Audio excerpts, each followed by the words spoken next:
I have to go back and justify to the American people every decision we make, and the President has to do the same on why it's good for our country, and our counterparts here in India have to do the exact same thing. You have to respond to the people of India about why your partnership with the United States, or your stance on any issue for that matter, is to the benefit of your country. I imagine this is true in every country in the world to some degree, but it is particularly true for democracies. Democracies respond directly to the people, and you have to respond constantly. In democracies, you have opposition parties. You have a free and open media. By the way, you have a lot of media. We have media in our country. You guys have a lot of media, and that means a lot of scrutiny and a lot of attention. But that begins to align our interests immediately, because we both recognize and have mutual respect and understanding that every decision we make, every announcement we make, everything we work together on, we ultimately have to go back and justify it to our voters, to our people, the people who put us in these positions to begin with.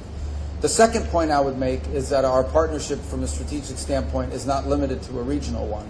Now, clearly there are regional issues in the Indo-Pacific that are important to both of our countries. But the ability, increasingly as we have conversations, we are talking about strategic interests that align beyond simply the region. Whether it's your visit last week into the Western Hemisphere, we have a lot of alignment. Whether it's our mutual interest in what's happening currently now in the Straits of Hormuz and beyond. And then on the topics as well. If you talk about the topics that we have a mutual interest on, both countries are strategic allies on the idea that access to critical minerals and supply chains are essential, an essential issue in the 21st century. The over-concentration of reliance on a single source for anything, particularly things that are vital for our economies, is one of the great challenges of the 21st century. And we are strategically aligned on that topic. On the issue of terrorism, both of our countries have suffered, both directly and indirectly, because of global terrorist networks. There is a strong counterterrorism alignment as a result of that. On innovation and ensuring that all of the promises of new technologies and new advances in the 21st century, all of them come with risks and rewards.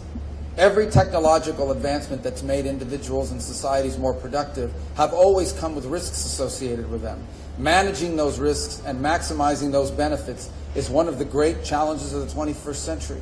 And there's a tremendous strategic alliance between our countries and agreement on that point.